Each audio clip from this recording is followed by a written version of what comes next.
మేల్కొలుపు రావటం లేదరా క్రైస్తవుల్లో. ఇలా చెప్పేవాడు లేడు. పండగ చేసుకుందాం రండి, తిరిగి తాగుదాం రండి. మన ముందు మన అన్నలు కూడా అలాగే చేశారు దున్నలో. ఎవరాళ్ళు? ఇశ్రాయేలీలు. యేసంటే అర్థం కాలేదు, ఆయన పుట్టుకెందుకు అర్థం కాలేదు. పుట్టినందుకు సంబరం చేసుకోవడం కాదు, ఆయన పుట్టింది చావడానికి, అందుకు పుట్టాడు. ఆయన పుట్టింది నువ్వు కేకులు వండుకొని తినడానికి కాదు, ఆయన పుట్టింది నువ్వు కొత్త గుడ్డలు కట్టుకోవడానికి కాదు, ఆయన పుట్టింది నువ్వు సంబరాలు చేసుకోవడానికి కాదు. యేసుప్రభు పనులు ఎన్ని ఉన్నారా? ఏమండి క్రిస్మస్ వచ్చేస్తుంది, చీర కొంటారా నాకు? డాడీ మాకు బట్టలు కొంటారా? డాడీ మనం ఎక్కడికి వెళ్దాం? ఎంజాయ్. ఊరి మీద తిరగడానికి యేసుప్రభు పుట్టాడు. నువ్వు కొత్త గుడ్డలు కొనుక్కోవడానికి యేసుప్రభు పుట్టాడు. నువ్వు కడుపు మొయ్య తినడానికి యేసుప్రభు పుట్టాడు. ఎవరికి అర్థమైందండి యేసు పుట్టుకలోని రహస్యం? పండగంటే కొరడా చేసి ఉతికారేయడం, అది ప్రభు నేర్పించాడు 2000 సంవత్సరాల క్రితం. అదే చేస్తుంది Bible open university India international.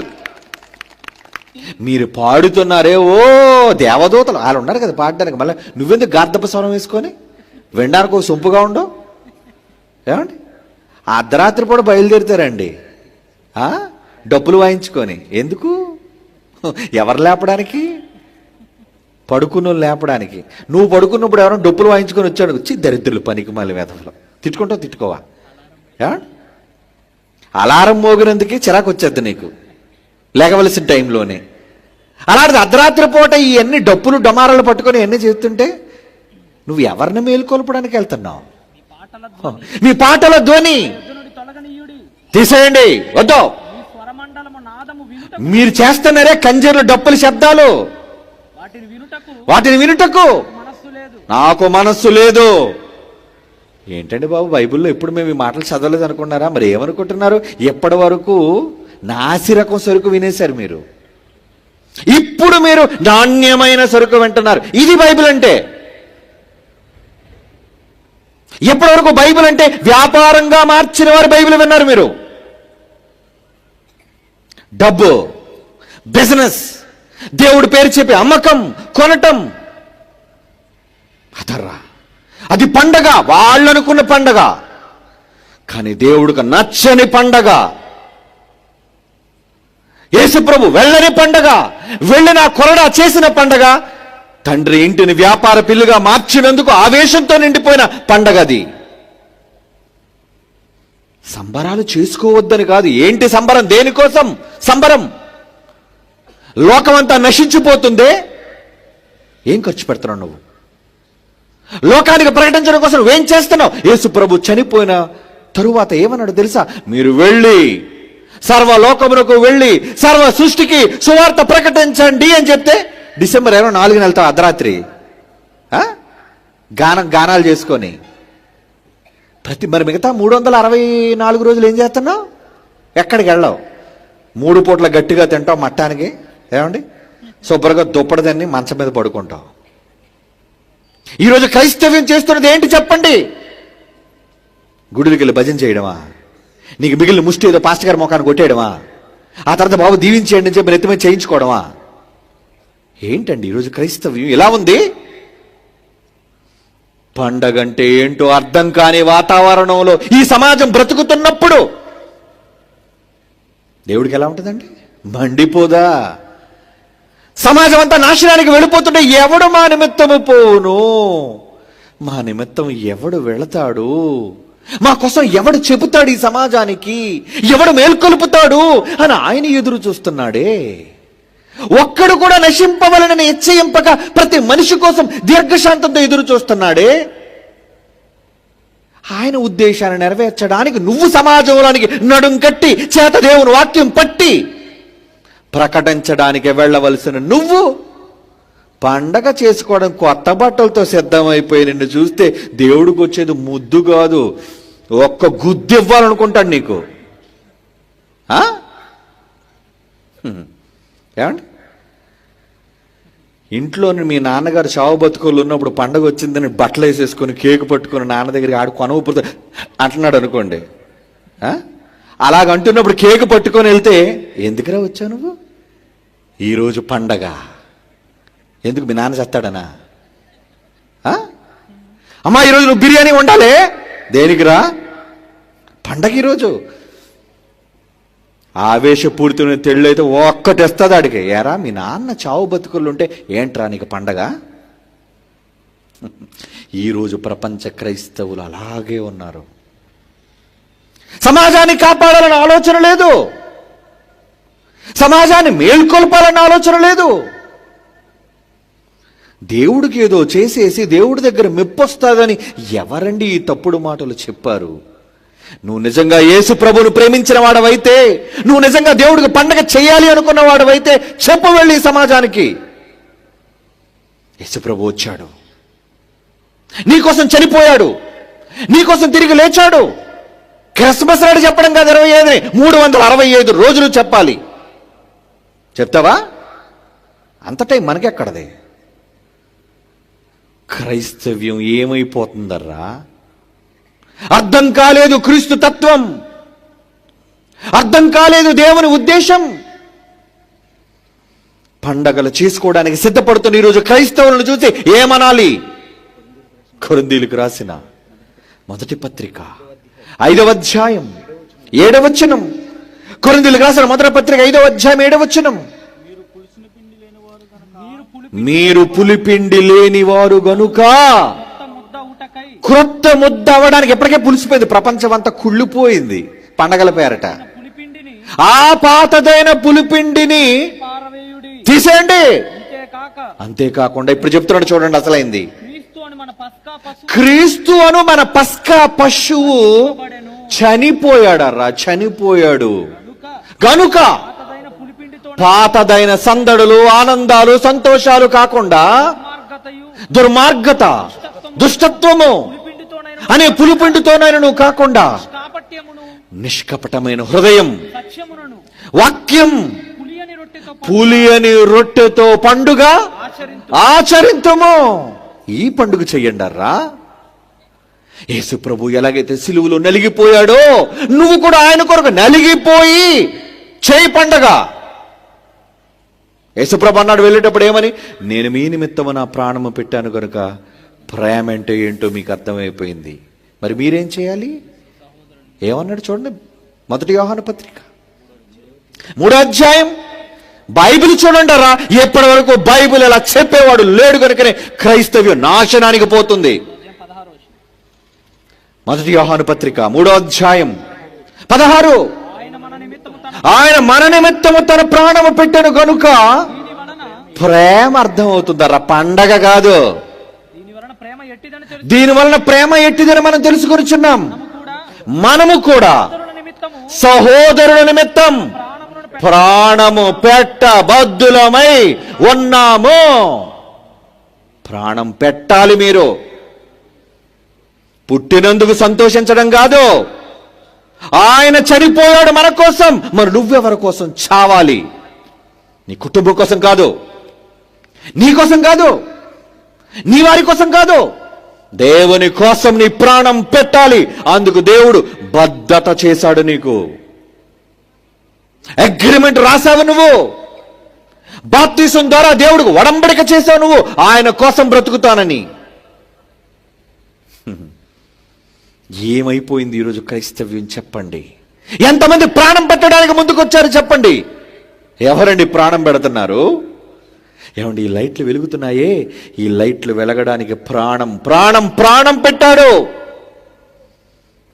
ఈ మైకు పలకడానికి ప్రాణం పెట్టాడు. ఈ బొమ్మలు కనిపించడానికి ప్రాణం పెట్టాడు.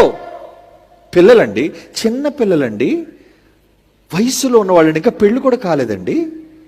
అవసరమా? మంచి అమ్మాయి ఎక్కడ దొరుకుతుంది, వివాహం చేసుకుందాం అనుకొని సమాజంలో కుర్రోడుగా ఎదురు చూడవలసిన ఈ సభల కన్వీనర్ దేవుని ఆశను తీర్చడానికి డబ్బును కూడబెట్టి సత్యాన్ని ప్రజలకు ప్రకటించడం కోసం కష్టపడ్డాడండి. ఏం ఖర్చు పెట్టాడు? తన శరీరములోని చెమట. విదేశాలకు పోయి ఊడిగం చేసి ఈ ఒళ్ళును కష్టపెడితే ఈ ఒంటిలోని చిక్కారిన చెమట శ్రమిస్తే, శ్రమదానం చేస్తే, రక్తం ఖర్చు అయితే వచ్చిందే డబ్బు. ప్రాణం పెట్టి కొన్న డబ్బది.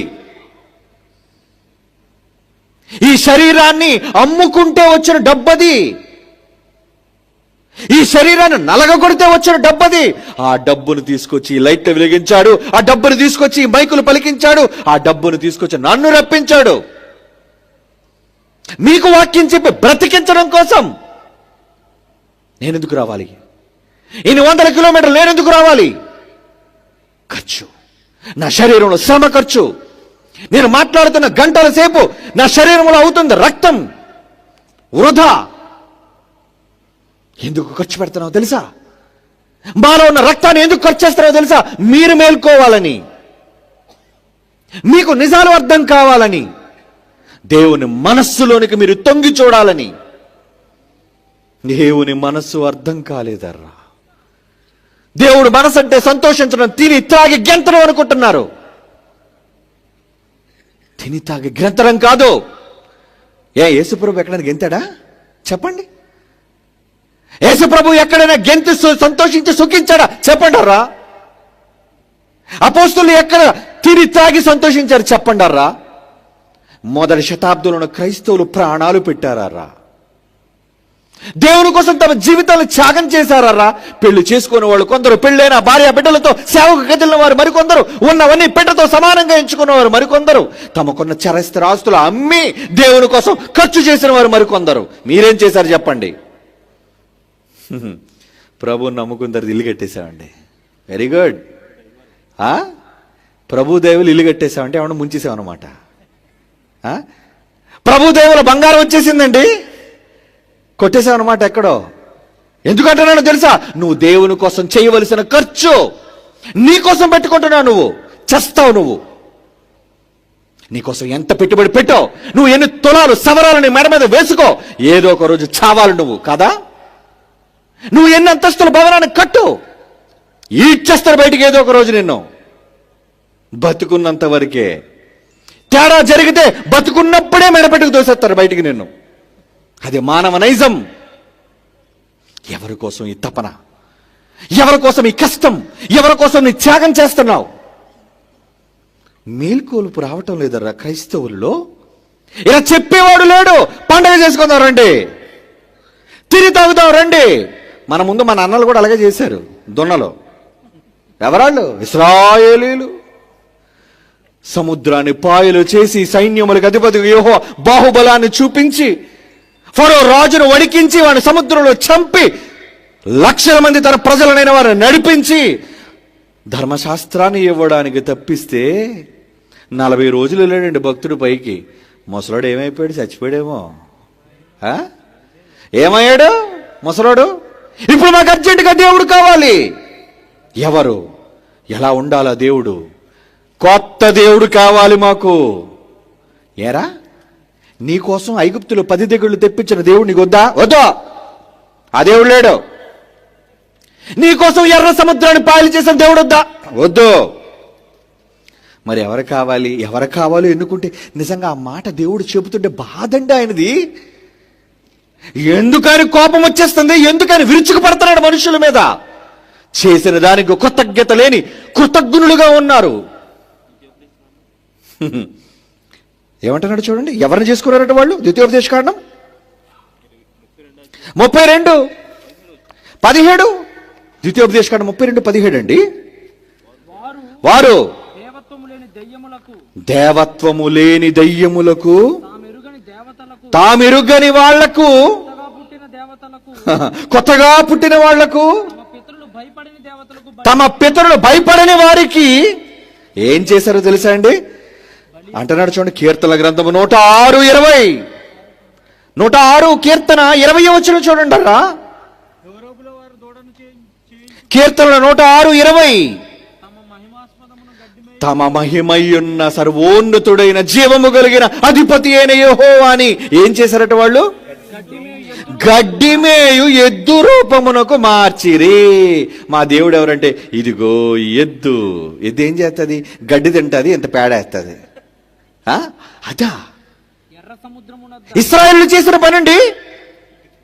ఎర్ర సముద్రాన్ని పాయలు చేసి వీళ్ళని నడిపించి తీసుకొస్తే వాళ్ళ కళ్ళ ముందు ఫరో రథాలన్నీ కూడా నలిగి చస్తే దూడ కావలసి వచ్చిందటండి ఈ దౌర్భాగ్యులకి, ఇశ్రాయేలీలకి. అది ఏంటంటే గడ్డి మేయు ఎద్దు. మరి నువ్వెవడు? ఈడొక మొద్దు. ఏమండి బైబిల్ లేదు.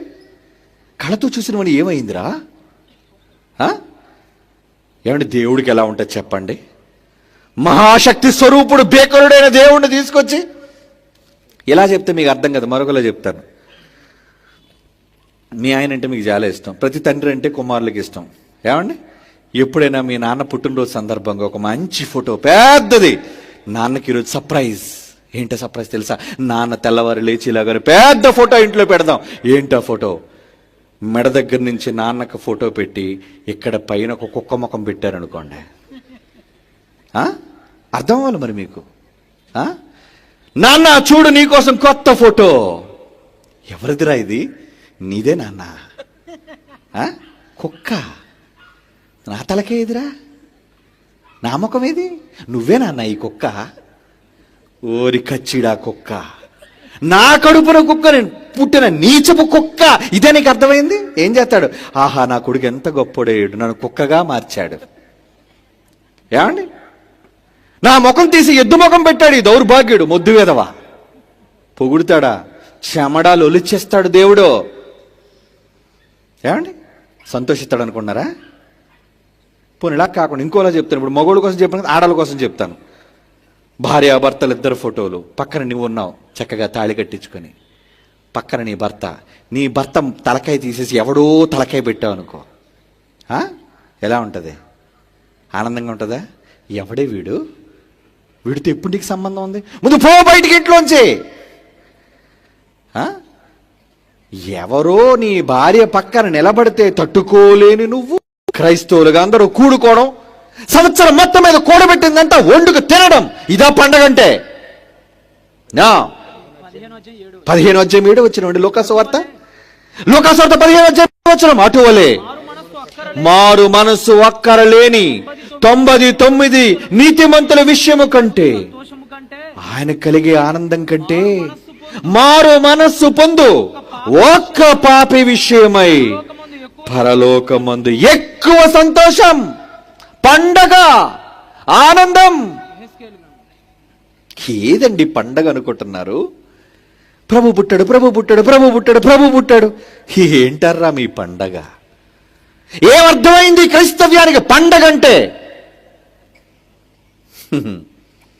ప్రపంచానికి తెలియదండి. ప్రపంచానికి అర్థం కాలేదు బైబిల్, ప్రపంచానికి అర్థం కాలేదు క్రీస్తు ఉద్దేశం. ఇది నేర్పించాలి, వాళ్ళందరికీ వినిపించాలి, ఇది వాళ్ళకి తెలియజేయాలి. రే ఒక కుమారుడు తప్పిపోయి తిరిగి రావడం రా తండ్రికి పండగ అంటే, చావవలసిన వాడు బ్రతకడం రా పండగ అంటే, తన కొడుకు తనకు దక్కడం రా పండగ అంటే. యెహెజ్కేలు గ్రంథం 18వ అధ్యాయం 23. యెహెజ్కేలు గ్రంథం 18వ అధ్యాయం 23. దుష్టులు మరణము, తండ్రి మాట చూడు, తండ్రి మాట. దుష్టులు మరణము నొందుట చేత తనకేమాత్రమైన సంతోషము నా కలుగునా, వారు తమ ప్రవర్తనలను దిద్దుకొని బ్రతుకుటయే నాకు సంతోషం. పండగ అంటే సంతోషం కదా, మీకు అర్థమైంది? దేవుడు పడే సంతోషం, దేవుడు చేసుకునే పండగ ఏంటో తెలుసా? ఈ సమాజంలో నరకానికి వెళ్లకుండా ఒక్కడైనా వస్తే అది దేవుడికి నిజమైన పండగ.